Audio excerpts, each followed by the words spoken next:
Three more sessions, including today's. Over to Dr. Sunil for this part two of his lecture on opioids in pain management.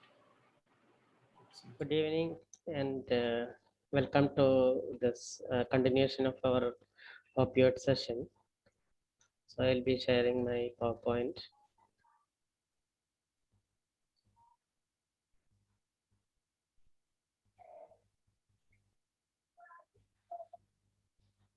Okay, so we have been talking about opioids in the last session, and we covered codeine, tramadol, dextropropoxyphene, and morphine.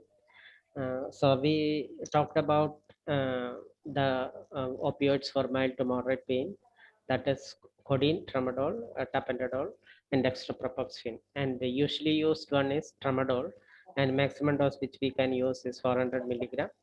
But it would be uh, better if we decrease the dose of tramadol and move on to step 3 rather than going parallelly or increasing the dose of tramadol up to 400 milligram, uh, especially if the patient has cancer pain.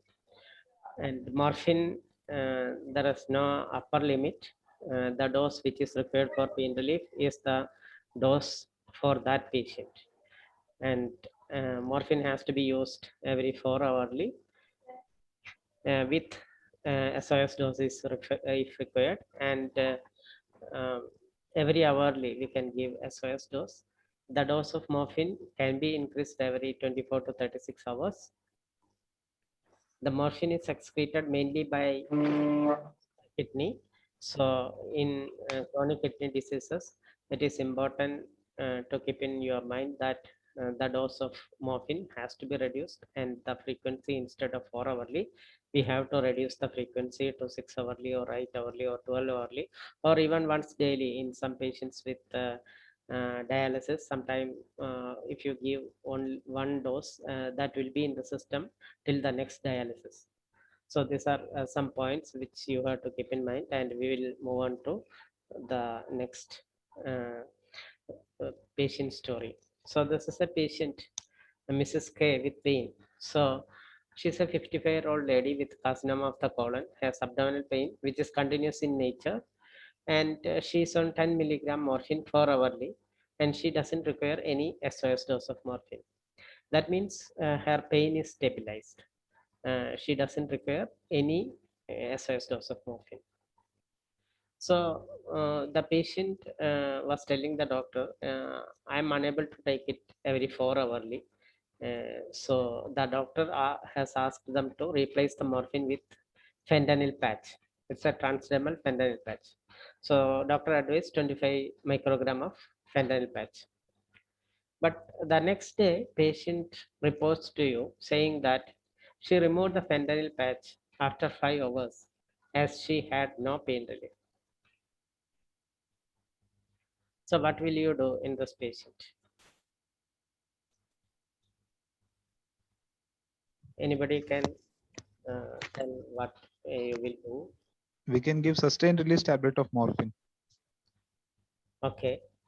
Uh, thank you. Any It other? takes it takes 12 hours to for subcutaneous fentanyl to act. I mean the transdermal patch to act. I think. Okay. Dr. Videsh. Anybody else? We'll need to counsel the patient that it will take time, and in the meantime, we can give immediate release morphine. We need to give morphine and then overlap it with fentanyl and then gradually remove morphine, I think. Okay, thank you. What you have told is right. So what happens with the transdermal fentanyl patch?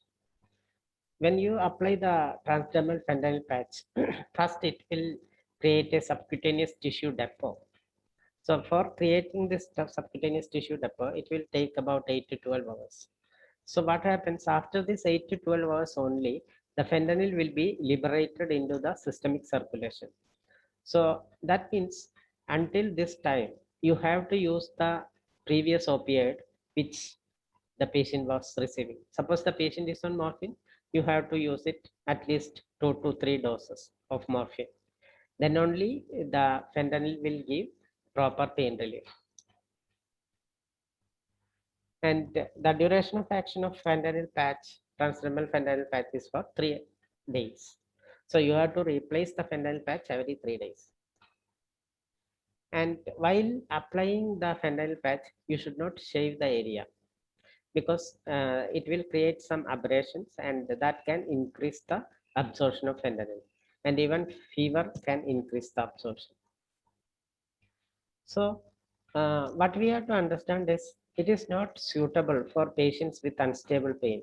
Here the patient doesn't need any SOS dose of morphine. The patient's pain is stabilized. But for patients whom you are starting on, who are a patient with severe pain, and you think that, okay, this patient can be started on fentanyl, if morphine is available, you should start morphine, and you should find the dose of morphine which is required for pain relief.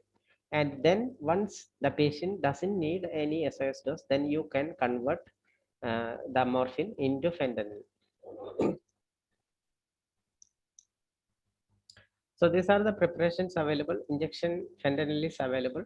Transdermal fentanyl patch is available.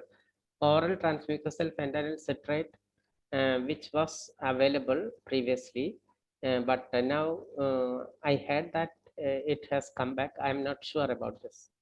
Compared to morphine, fentanyl is lipophilic, and it is more potent, 100 to 150 times more potent.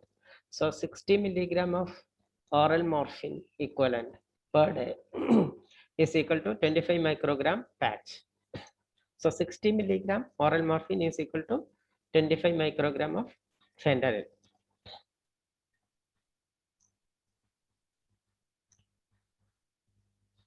We will move on to another patient story. So this is a patient who is on tab morphine, 50 milligram every 4 hours. She attends your clinic with severe pain. You have injection pentazocine, that is 420, and oral morphine tablet. How will you manage?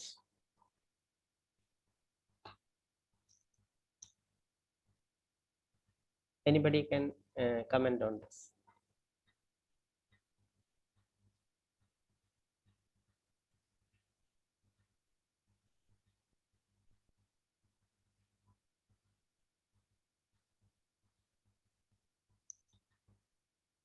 Anybody?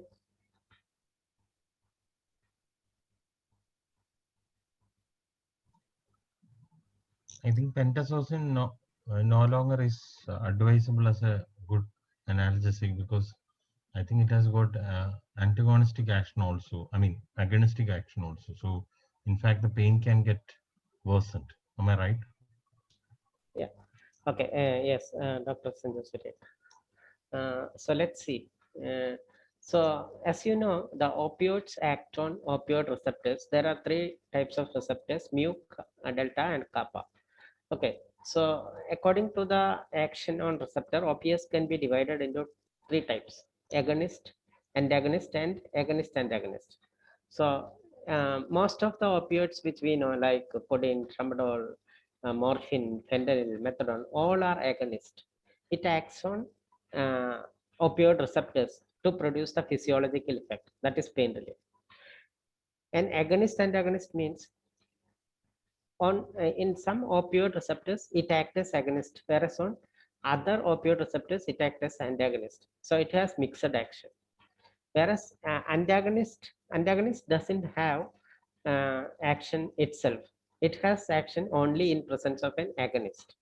So only when you are taking opioid, the antagonist can act. So the examples of what are the examples of agonist and antagonist? Pentazocine and buprenorphine. These are the 2 commonly used agonist and antagonist. So this is another thing which you have to understand about the difference between the 2. On the left hand side, you can see a graph which indicates the graph with the dose and pain relief of opioid agonist. So if you give an opioid agonist like morphine, Suppose you give this much dose of morphine, it will give this much pain relief. But when you increase the dose of morphine, it will give corresponding pain relief. And when you increase till here, you will get full pain relief. That means the agonist group of opioids doesn't have ceiling effect for analgesia.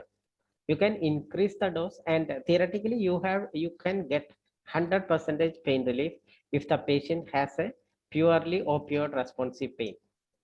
So that's about agonist. But in case of agonist and agonist, what happens? You are giving an agonist and agonist this much, and you will get this much pain relief. As you increase the dose, you will get corresponding pain relief. But there will be a point until which you can increase the dose of agonist and agonist. After that, even if you increase the dose of agonist and agonist, it will not give pain relief. You can see that this is the point until which you can increase the dose. After which, even if you increase the dose, the curve plateaus. So this group of opioids have ceiling effect for analgesia.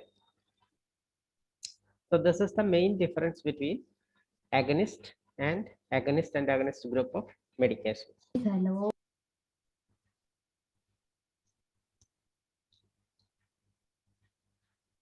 So pentazocine, it is a weak antagonist at mu receptor. Okay, and it is an agonist at kappa receptor. What about morphine? Anybody?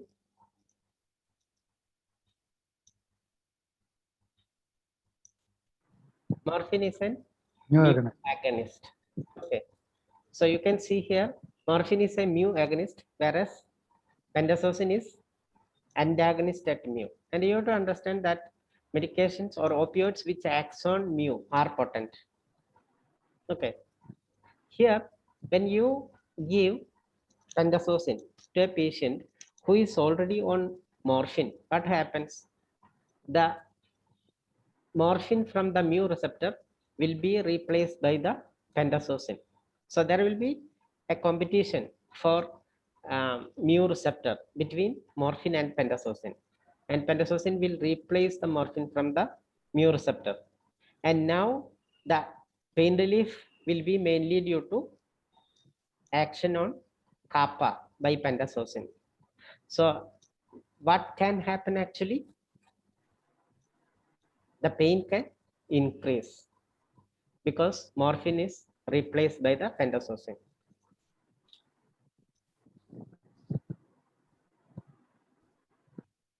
So what should we do in this patient?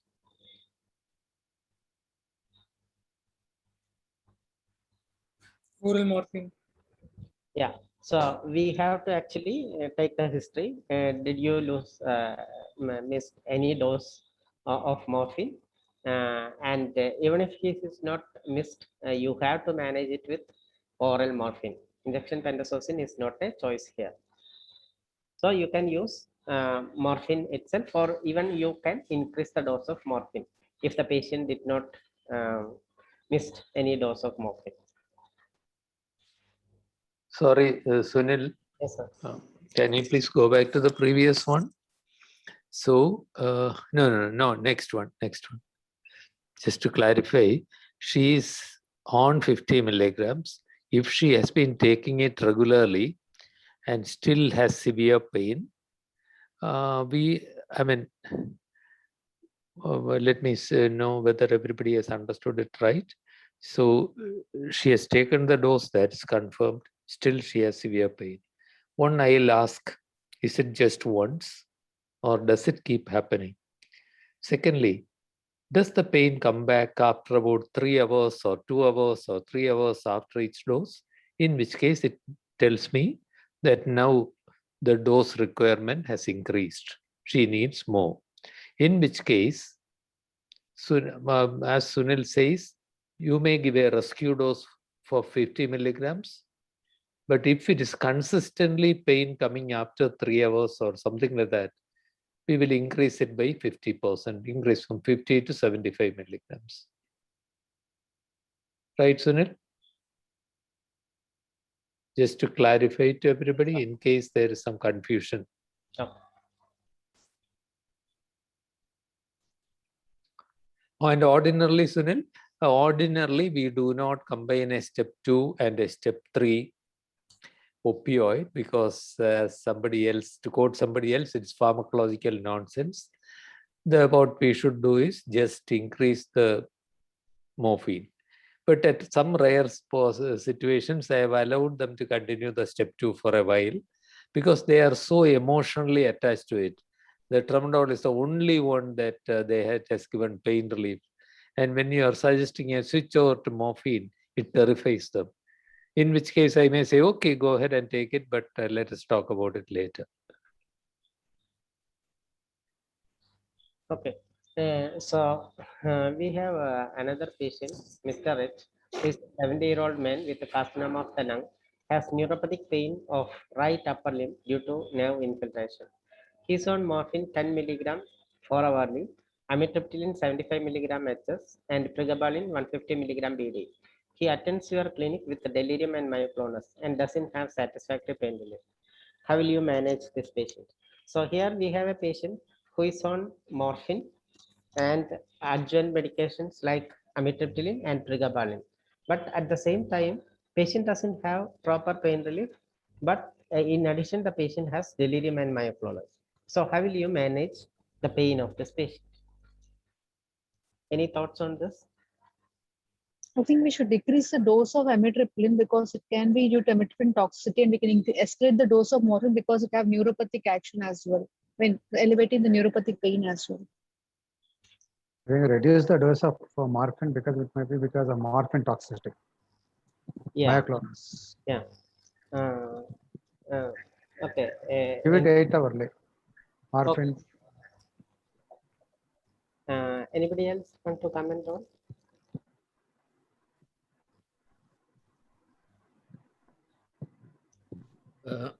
Pregabalin also has some interaction with morphine, right? Okay. I don't think And that interactions, clinically relevant interactions is not there. even at is a fairly high dose, no, on 50 mg. Okay. So that, if I may answer that question, these reports of respiratory depression on combined action of the two medicines generally come from USA or Canada, rarely from Australia, where inappropriate or non-medical use is rampant. This usually is a manifestation of toxicity to both added on together. On a pharmacological level, one increasing the blood level of another is not a phenomenon. It is a combined toxic effect of both. Back to you, Sunil. Okay, why this patient has delirium and myoclonus? So, as Dr. Somebody told that it is due to morphine. So it is the symptoms of morphine toxicity. So probably, yeah, we can reduce the morphine, but this patient doesn't have satisfactory pain relief. So what are we going to do for that? If you decrease the dose of morphine, definitely the pain will worsen. Maybe switch on to fentanyl. Okay, that's one option. Can be switched over to fentanyl, but we don't know. This patient's pain is not stabilized. You can see that patient is 10 milligram per hourly with and doesn't have satisfactory pain relief. So we don't know how much fentanyl this patient need. But that can be considered. What else can be done? Maybe we give morphine 8 hourly. Okay, we can give morphine 8 hourly. I agree with that. But then what I am saying is, if you decrease the dose of morphine, the pain is going to increase. Nerve block, sir. Nerve block can be done because it is due to nerve infiltration. Okay, that can be tried. Any other medical management possible?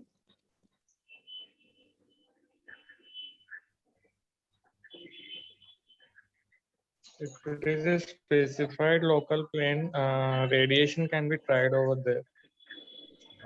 Okay, okay. Those are some options, but what else can be done is another question. Here, patient has neuropathic pain. Patient has toxicities of morphine or opioids. So, in such situation, we can actually use methadone.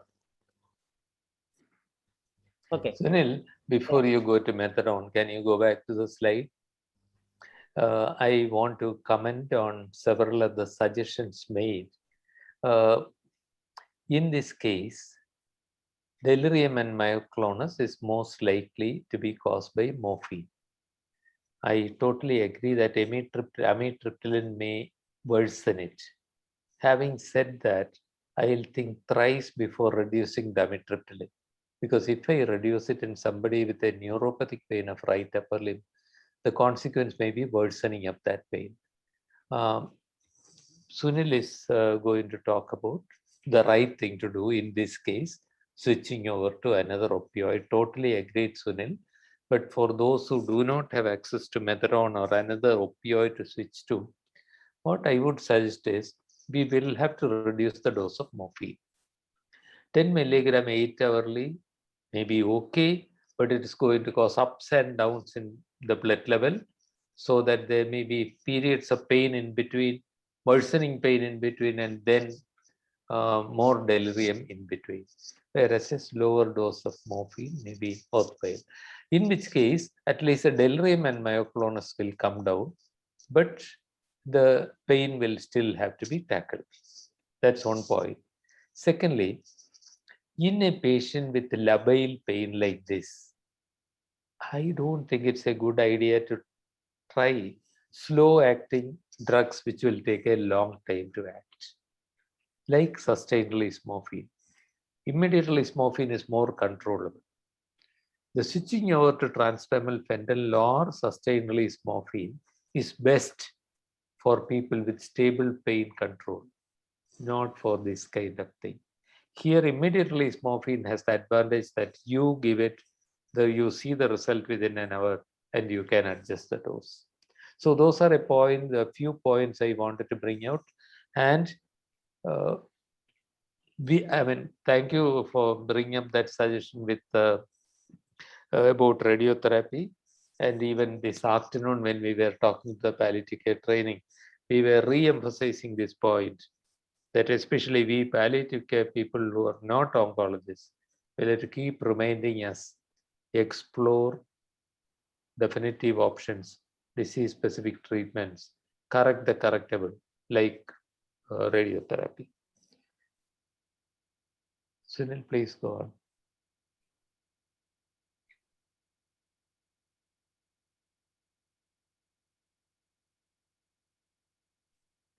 Sunil sir, you're muted. So this is a suitable patient to start on methadone. I'm not going to speak much about methadone, but we can talk at a later stage if you want it. But just basic things like methadone actually is a combination of two isomers, R-methadone and S-methadone. And most importantly, methadone acts on all the opioid receptors as agonist. So mu, kappa, delta, it acts as an agonist, whereas morphine is only mu agonist. And methadone also is an NMDA antagonist. That means it has an action like ketamine. So ketamine is the non-NMDA antagonist which is used for pains which is having central sensitization. So it has an NMDA-like action. In addition, it also acts like a tricyclic antidepressant. So it inhibits the reuptake of noradrenaline and serotonin. So because of these properties, methadone is a different opioid in that group of opioids. So because of the action on NMDA as well as tricyclic antidepressant, it has good effect in neuropathic pain. Okay, but it has also another side effect because of the blockade of human either agogo related gene in the myocardium, which can actually increase the QT interval and can produce toxicity points and death. But this is more true when the patient is on high doses of methadone, like those who are on methadone substitution therapy. And there is a study by MD Anderson Cancer Center where they have used less than 50 milligram of methadone per day for patients, and they didn't see any significant or clinically significant side effects or QT interval prolongation in patients who have took methadone. So it can be used.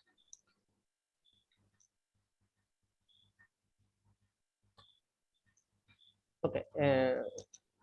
Another thing which you have to understand is methadone, unlike morphine, it will take about 5 to 7 days for the blood level to get stabilized. Morphine actually will take only 24 hours, 5 half-life to get the blood level stabilized. But here it will take about 5 to 7 days. So before you increase the dose of methadone, you have to wait till 5 to 7 days. And it is actually excreted through the bowel. So you can use safely in renal failure. So that's another advantage of methadone. So these are the indications in which you can use methadone. Opioid toxicities, patients having neuropathic pain, especially patients with head and neck malignancy, and opioid-induced hyperalgesia or tolerance, chronic kidney disease, allergy to other opioids, and it can be used as an adjuvant also. And duration of action of methadone is 8 to 12 hours. So some patients will have some night pains only. Otherwise, their pain is well controlled in the morning. In such situation, we can use morphine as methadone as a single dose at night, so that the patient will have good pain relief. In such instances, we will call it as an adjuvant medication. Okay.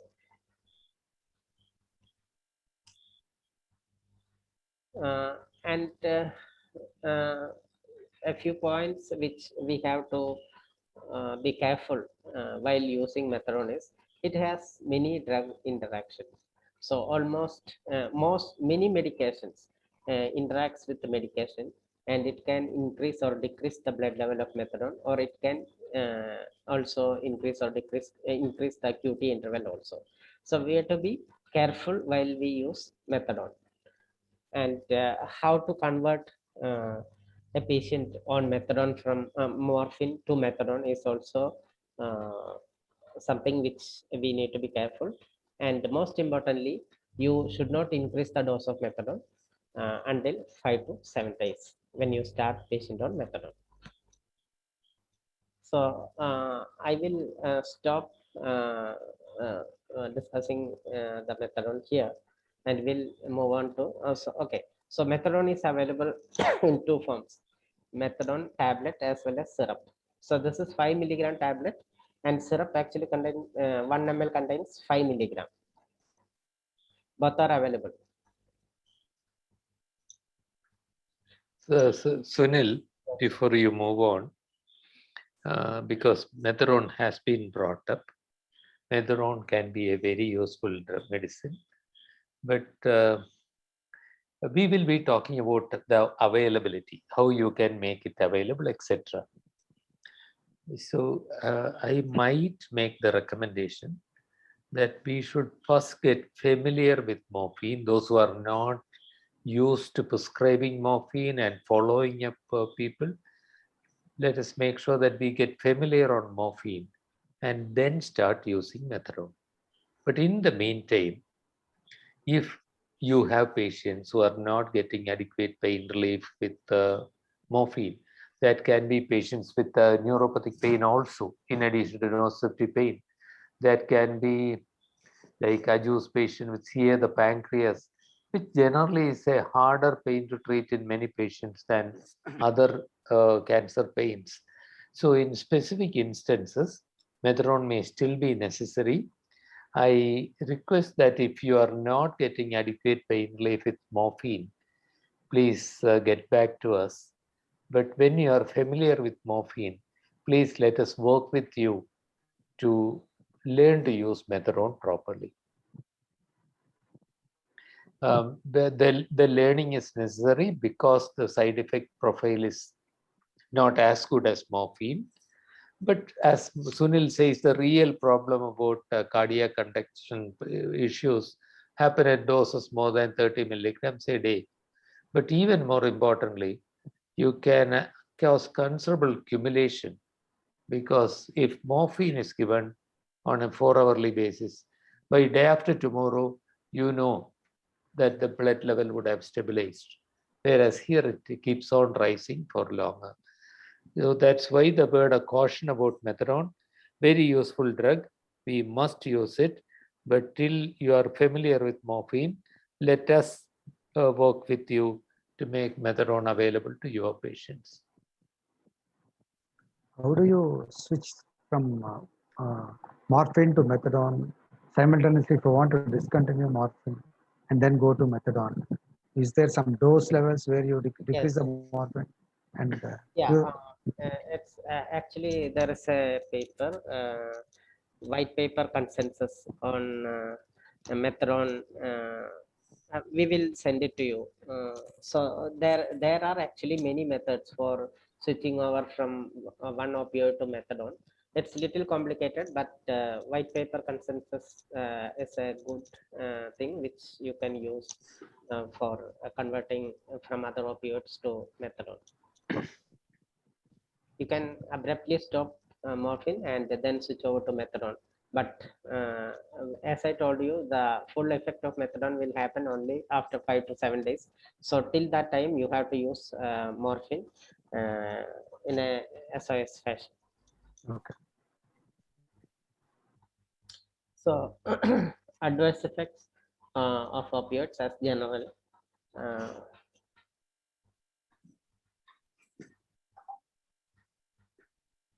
So first, side effects. What are the side effects? So these are the adverse effects with therapeutic doses.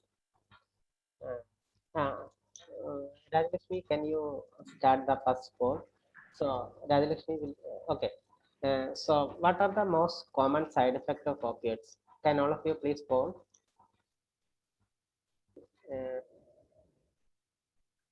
13 participants has not voted, but I see that most of the participants has told that constipation is the common side effect, followed by 4 participants nausea and vomiting and 1 for addiction. Okay, thank you. So the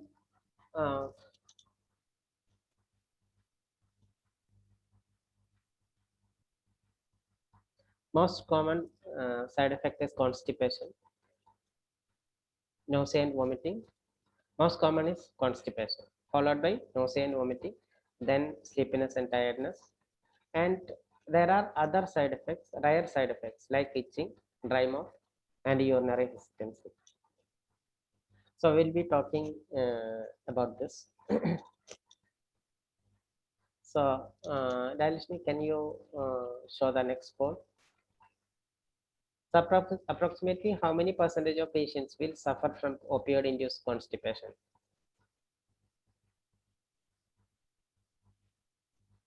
So I can see 20 participants has told in 95% of patients constipation occurs, followed by 14 participants says 70% of patients can have constipation, and 2 participants says 25% of patients will have constipation. Okay, so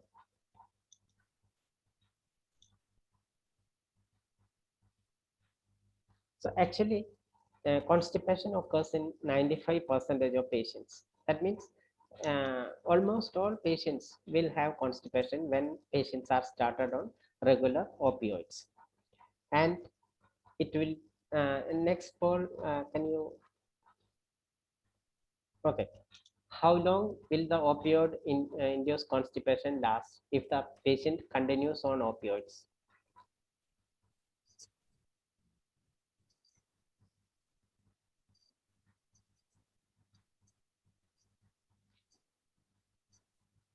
Okay, most of the participants has told that it will last as long as the patient is on opioid, which is the correct answer. Okay, so about 95% of patients will have constipation, and it will last as long as the patient is on opioid. So what is the drug of choice for opioid-induced constipation? There is no poll. You can comment.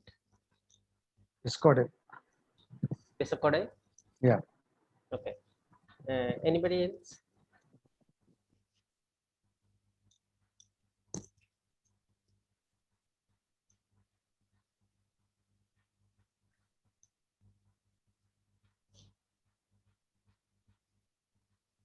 Okay.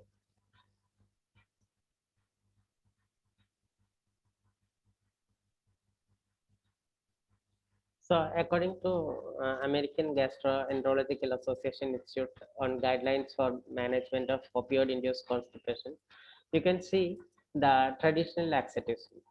What are traditional laxatives? There are two groups of medication included in that.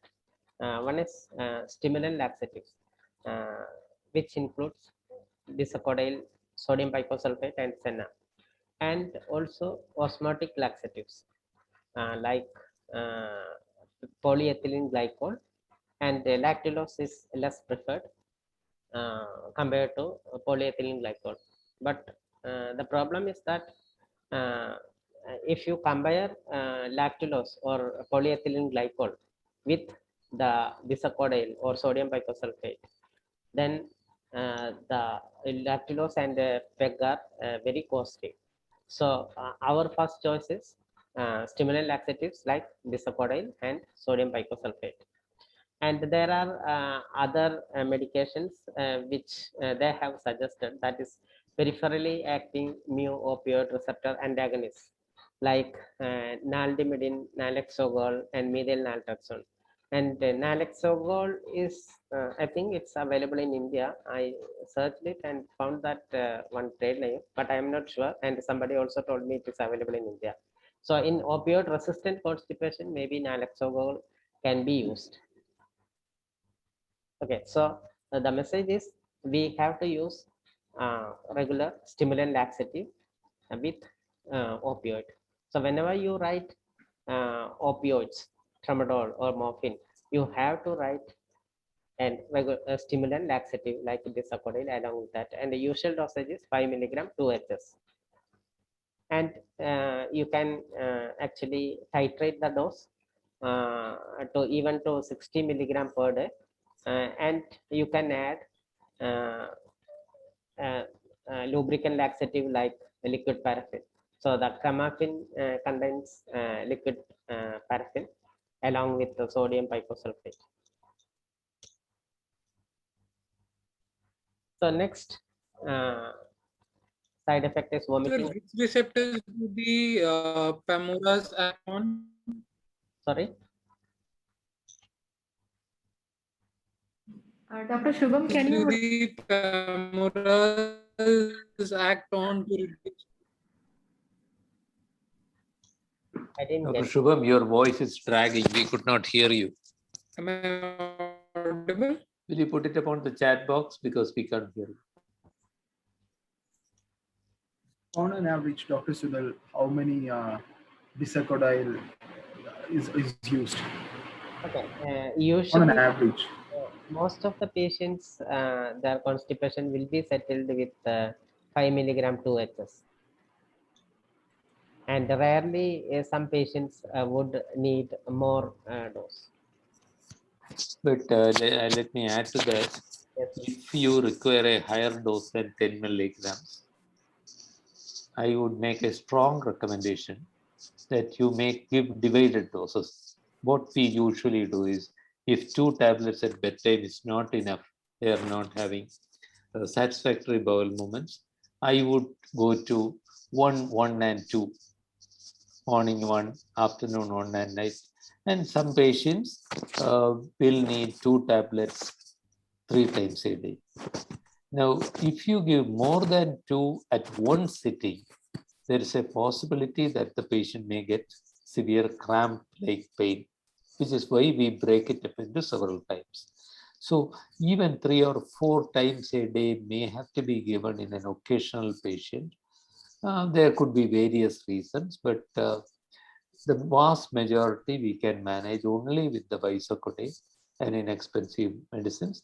But if that is becoming hard, as Sunil suggested, we'll add a lubricant, a softener like your liquid paraffin.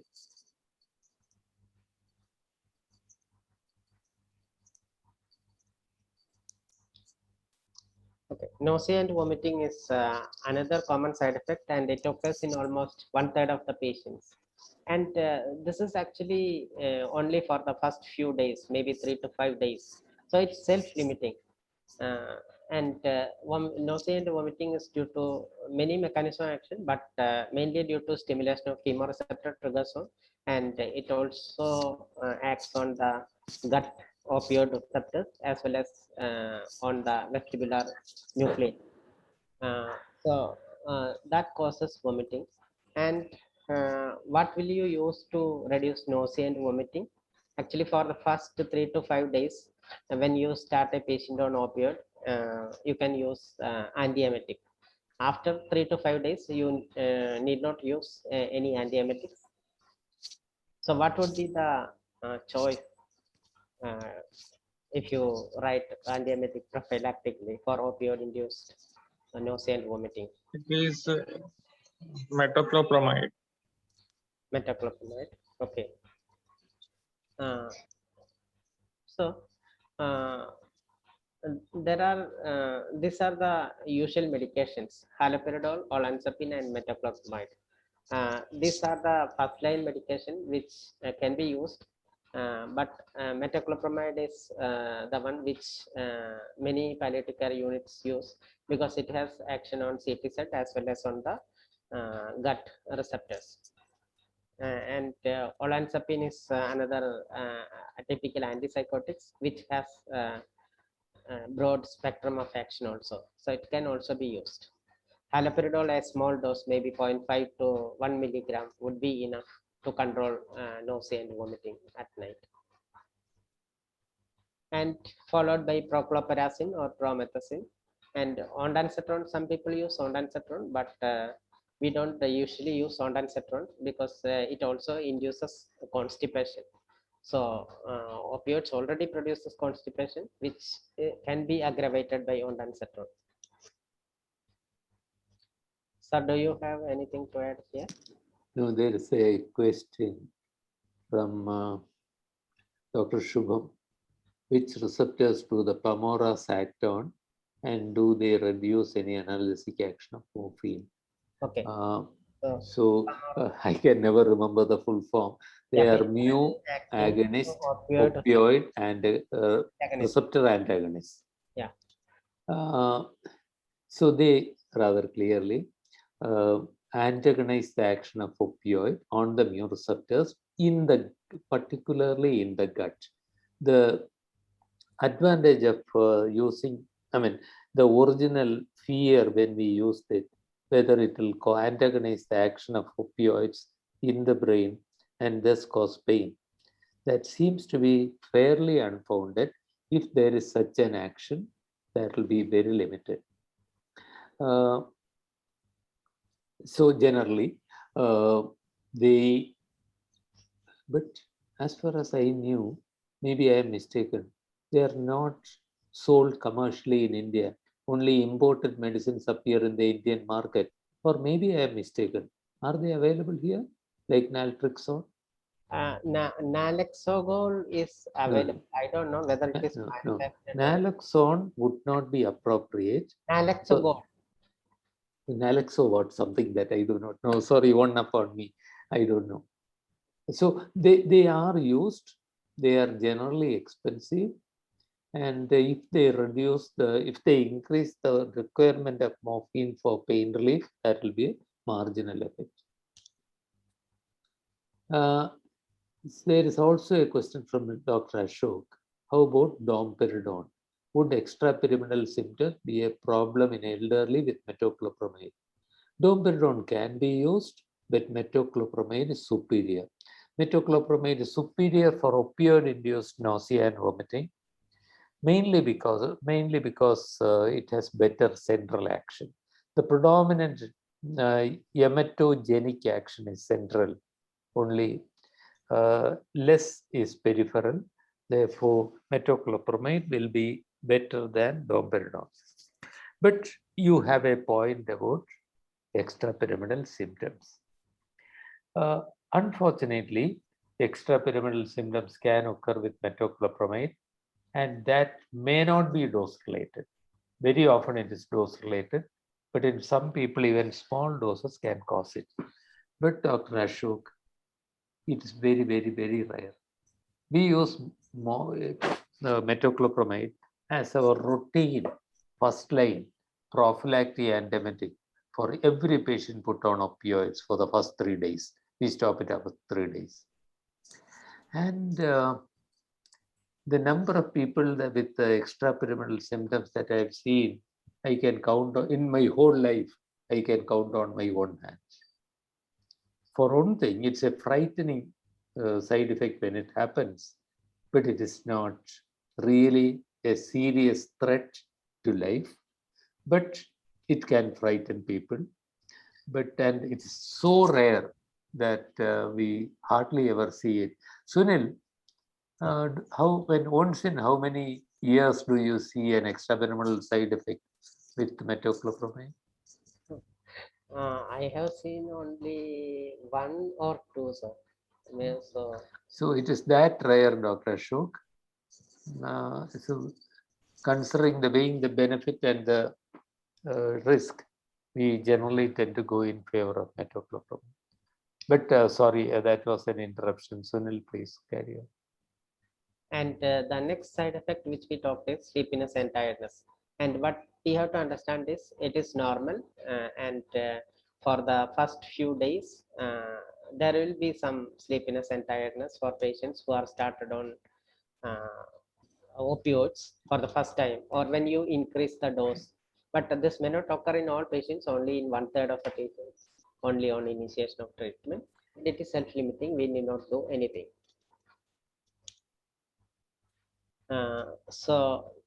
We will move on to the next toxic effect. So we talked about side effect. Now we are moving on to toxic effect. So what are toxic effects?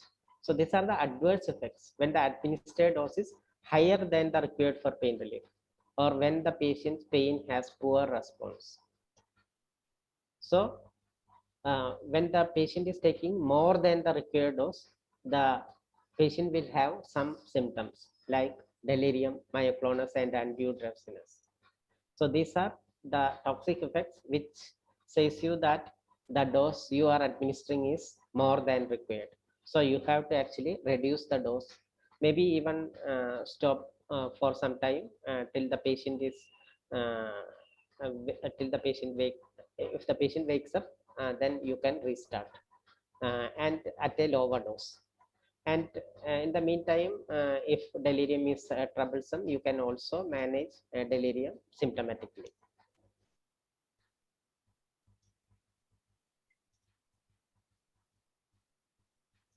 So I will move on to next. So how common is respiratory depression? So this is one problem that will make us all fearful to write opioids. So, what's your opinion on this?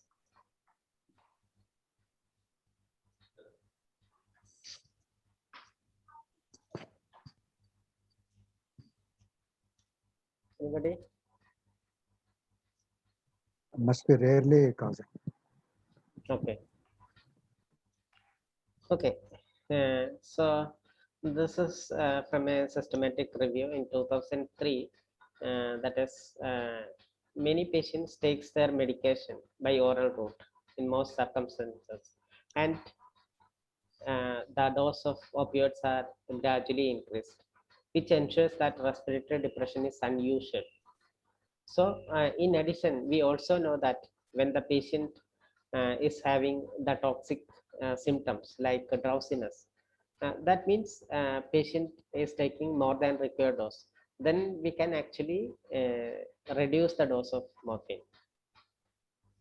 So respiratory depression is very unusual, and when a respiratory compromise does occur, an alternative explanation should be sought, such as pneumonia, pulmonary embolism, cardiomyopathy, or co-administration with another sedating medication such as benzodiazepines. So respiratory depression is very unusual, and I haven't actually seen a patient with respiratory depression in the last 17 years.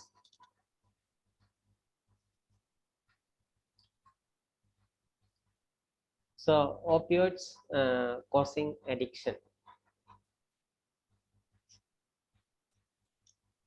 So there is the literature says substance abuse as a result of medical use is low.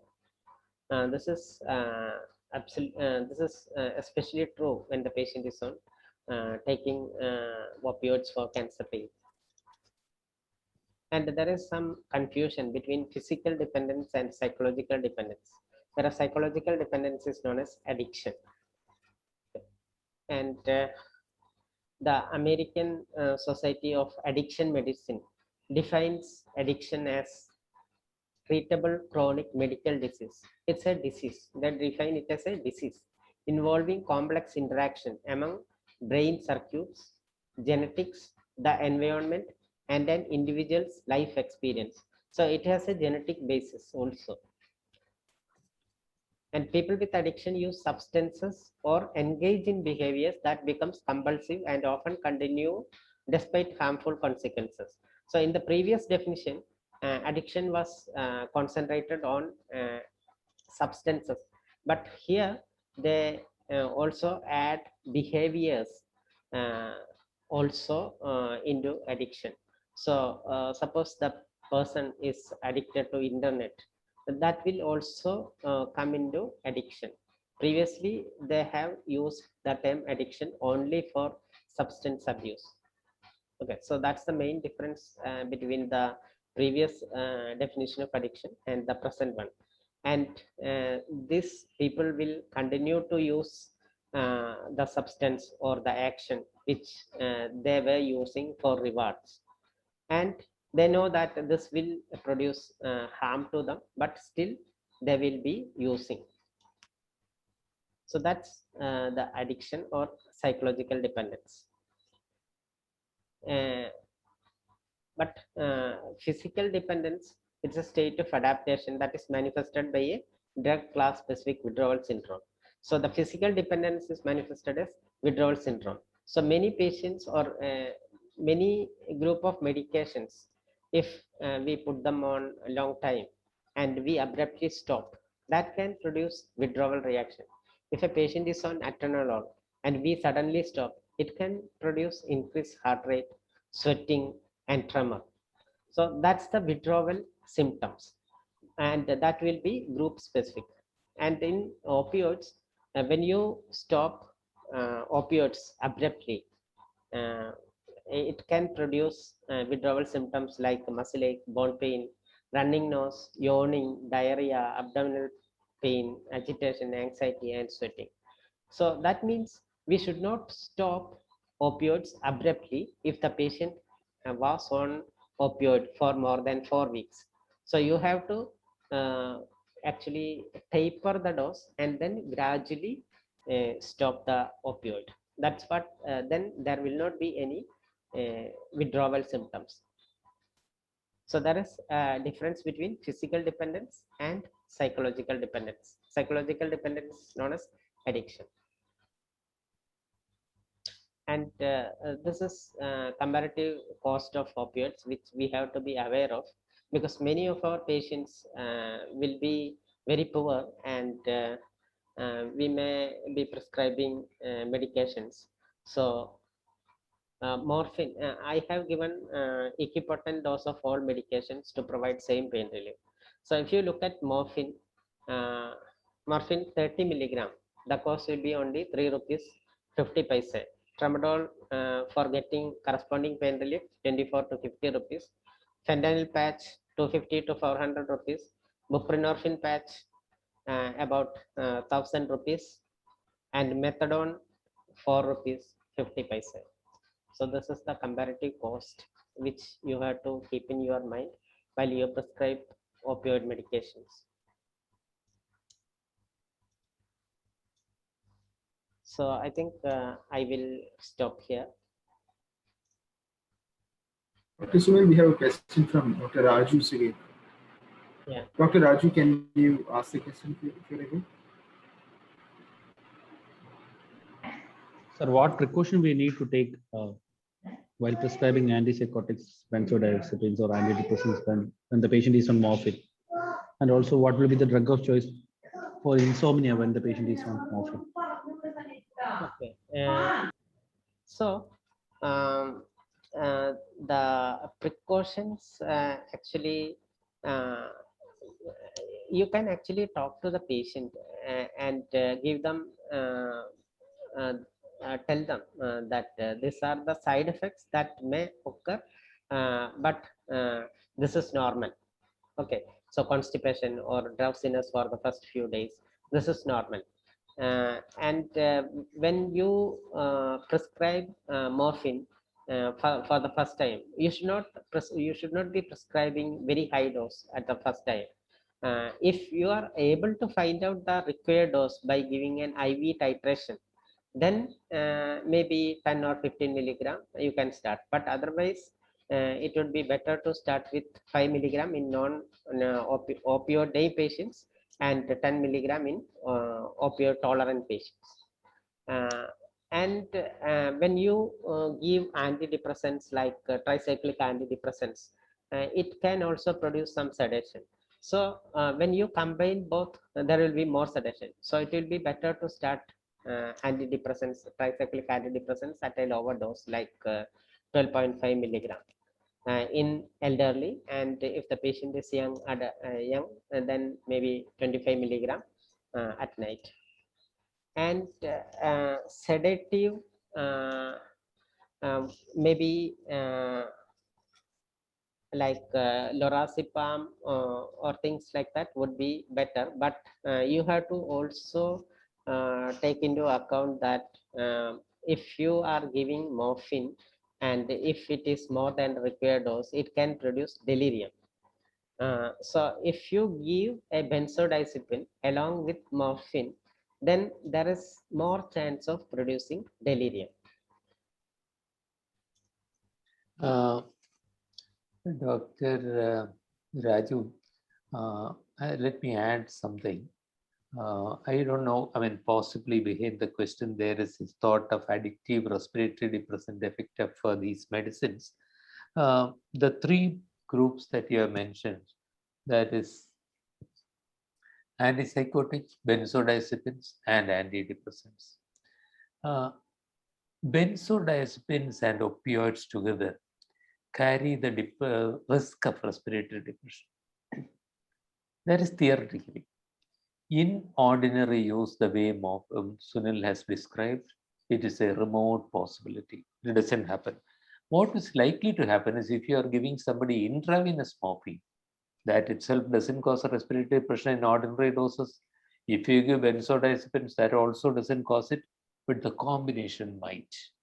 A combination of fairly large dose parenteral opioid and parenteral benzodiazepine is particularly hazardous. If one is parenteral and the other is oral, the risk is less, but it is still there. But oral opioid plus oral benzodiazepine in ordinary doses is not common at all. But as Sunil said, the combined effect can cause more sleep. So, as the warning, if you are using, say, benzodiazepines only for the night, that should be okay. Antipsychotics, haloperidol, for example, only at night, preferably. It is a drug with a half-life of 36 hours. So there is no reason for giving it 3 times a day. Avoid it during the day. So for all those medicines, that's the advice. But Dr. Sunil Raju has also asked a difficult question. Drug of choice for insomnia. This is a bit difficult because we know that especially for patients on high doses, at the back of our minds, we'll be worried about using a benzodiazepine. And actually, in the context of cancer, particularly in pain, maybe a side effect may be exploited using a tricyclic would have a strong point, being given only at bedtime. But otherwise, we will just continue to use benzodiazepines. Personally, I believe in that context, there are positives and negatives. There are certainly arguments for using fairly short-acting benzodiazepines, like alprazolam, or a similar drug, may not be technically a tricyclic, but zolpidem, the Z drugs, like zolpidem. The advantage is they wake up fairly alert after about 5 or 6 hours. Having said that, they are more habit forming. Gradually the dose requirement increases. So generally, because they can cause dependence, we advise that by all means use these short-acting benzodiazepines or Z drugs, but generally limited to 3 to 5 days at a stretch. So Dr. Dotala has a question. Did you read that? After completion of this course, can we start palliative unit? Dr. Dotala Mahadev, this will be specifically the subject for detailed discussion next week. Next session is specifically on accessing opioids. We will take you through the steps. I do consider that will not be rocket science, but simple mundane things like filling up forms, how to go about it, etc. In Kerala, I could give a blanket answer, yes. Outside of Kerala, there are catches. We'll go to that next week. Dr. Dotala, where do you practice, by the way? I am in Andhra Pradesh. Andhra Pradesh is generally comparatively friendly because some preliminary work has been done. You should be. Let us talk about it next week. Dr. Raju, for the session 8, so next is penultimate session. For session 8, yes, it will be nice if participants can come with clinical questions. Submitted early so that Professor Reena George, who will be doing that session, will be able to deal with practical issues in management, more case-based discussion. So that will be good to be prepared for that. Sir, I just have one question. I am practicing in UAE, practicing at Abu Dhabi. So here, when we initially came, the common drug in opioid after tramadol, it was commonly, which was available here was oxycodone rather than morphine. So have you any particular comments on oxycodone and maybe the maximum dose? And also, is there any difference in addiction between the morphine and oxycodone? Because we are seeing many patients coming for prescriptions for oxycodone here. So is there a difference in addiction and the maximum dose which can be used? Any difference regarding oxycodone? Any comments, sir? Risk of, the clinical effect, risk of addiction, etc. Maximum dose, same as morphine. And the dose in milligram by 2 milligram is also important. In India, we don't have oxycodone, thankfully. Sorry. The difference, doctor, is that it is more expensive. And that's the reason why it is available. Nobody is interested in making inexpensive medicines available. So oxycodone does have some advantages, like Sunil described, the side effects of delirium, etc. They will be delirium, myoclonus, and drowsiness. They'll be a bit less with oxycodone. But if there is an overdose, same things will happen again. I'll also, like oxycodone has a very bad name because continuous release oxycodone caused the epidemic of opioid abuse, it is claimed. It's only partly responsible in the USA.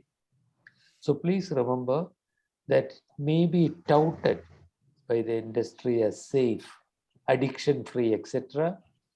By no way. All the risk is same as morphine. Maybe, as I said, the risk of delirium, drowsiness, and myoclonus may be less. That's the only advantage. Okay, so now actually the morphine is also available. So in such a situation, which one you will prefer to start first in case of morphine or oxycodone? Anywhere in the world, I would prefer to start with morphine and stabilize patients on morphine. I'll reserve oxycodone for those patients who do not tolerate morphine well. There I'll switch over to oxycodone. I'll keep oxycodone as the drug for switching. Thank you. Thank you very much. But you are also able to use it only for hospitalized patients, right? In UAE, you are not allowed to send them home to patients. We are allowed, sir. Oxycodone has tablets. Oxycodone tablets and capsules are there. Tablets, the immediate release and sustained, both are available. Okay. So we initially, when we came, morphine was actually not very difficult to get here. I don't know the exact reason, but oxycodone was it was available. Okay. I have a lot of fun stories about oxycodone. I trained in the US and practiced there for several years. I have Mr. prescribed thousands of milligrams of oxycodone and OxyContin. When I was a resident, first day itself, everybody prescribes oxycodone, even for dental pain. So the commonest reason patients come to the casualty or the emergency room is for toothache, because there's no way you can assess whether they are honest or not. And they always go out with Percocets, Vicodin, and oxycodone. Some gets OxyContin also. Cancer patients also end up abusing. I had a 35-year-old young man with fibrolamellar HCC. It has a slow progression. He would doctor shop across the town, across the country for oxycodone. He came to me. I refused to give it. I could sense it, and he just almost attacked me and walked out of my clinic after that and losing me. Yeah, this was the same issue, Dr. Raju, also, because the morphine, we were not seeing that much of these addiction issues. But oxycodone, we feel it is more actually.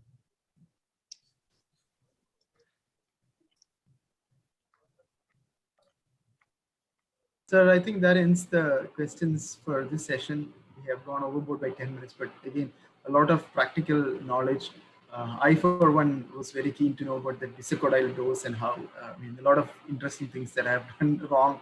I've given 3 tablets at the same time in bisacodyl, and now I understand why it's not a best idea. A lot of practical suggestions. Thank you so much. The next session will be focusing on how to obtain the recognized medical institution status, the best practices.